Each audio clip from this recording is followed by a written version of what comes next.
지난 5년간 LH센터는 총 113건의 등급 인정 의뢰를 접수했고 이 중 68건을 인정해줬습니다. 그런데 68건 중 절반이 넘는 36건이 2019년 5월 감사원 감사에 따른 조치로 취소됐습니다. 2017년 9월에 등급 인정 테스트를 받기 위해 정식 접수도 아니고 접수 전 대기표를 받은 업체가 3년이 지난 현재까지도 대기 상태에 있습니다. 접수, 테스트, 결과 통보, 심지어 현장 인정 업무까지 단 2명이 진행했다고 합니다.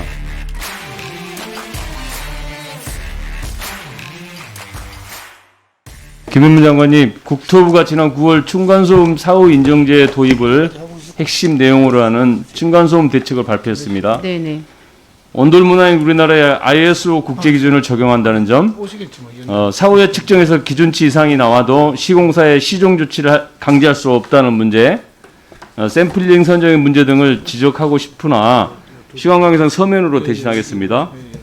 작년 감사원은 2가지를 지적했습니다. 시공 전에 이루어지는 층간소음 완충제 등급 인정의 부실한 운영, 네네. 시공사들이 시공 과정에서 낮은 등급, 불량 등급을 쓸 수 있는 문제, 한국토지주택공사는 층간소음 완충제 성능 인정 기관이고 그 업무를 담당하는 LH 주택성능연구개발센터가 있습니다.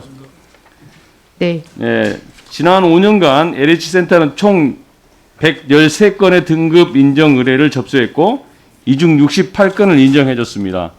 그런데 68건 중 절반이 넘는 36건이 2019년 5월 감사원 감사에 따른 조치로 취소됐습니다. 센터의 운영도 심각한 문제가 있었습니다.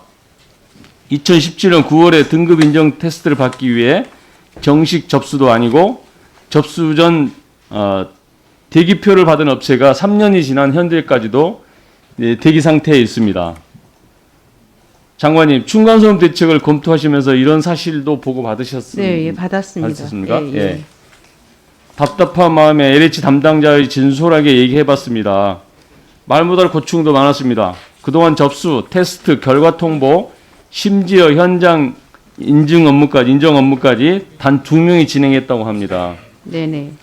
공동주택 층간소음 문제 해결은 문재인 정부의 100대 국정과제 중 하나입니다.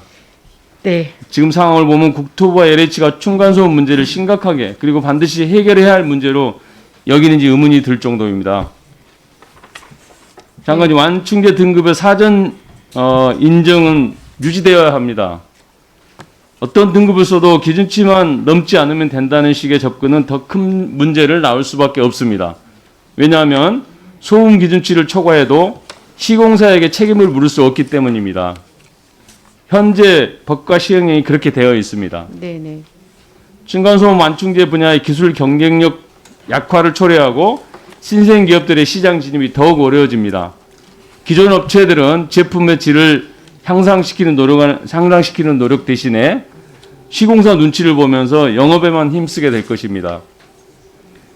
사전 또는 사후의 선택 문제가 아니라 사전에 일정 등급 이상의 완충제를 사용하도록 강제하고 사후에는 그 결과를 엄격하게 측정해야 층간소음 문제가 국민의 기대에 맞게 개선될 수 있다고 생각하는데 장관님은 어떻게 생각하십니까? 네, 의원님 말씀하신 것처럼 사전에 일정 수준 이상의 완충제를 쓸 수 있도록 저희들이 유도해야 된다고 생각합니다. 이것을 위해서 시공사가 성능이 우수한 자재를 선택할 수 있도록 정보 공유 시스템을 마련하겠고요. 또 연구 용역을 통해서 이런 것들을 좀 더 다각적으로 보겠습니다. 예, 그 사후에 평가에 있을 때에도 거기에 대한 조치가 적절하게 이루어질 수 있게 하는 것, 그리고 LH에서 이 일을 담당하는 인력이 적은 문제에 대해서도 LH와 함께 상의하도록 하겠습니다.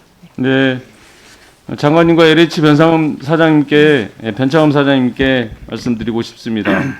층간소음은 공동주택 60% 이상인 거주자가 60% 이상인 현실에서 네네. 국민의 삶의 질과 직결되는 문제입니다. 꼼꼼하게 대책을 좀 마련해 주시고 추진해 주시기 바랍니다. 네, 일정 수준의 완충제를 사용하는 것을 사후 확인 제도하고 연계하는 그런 방안들을 검토하겠습니다.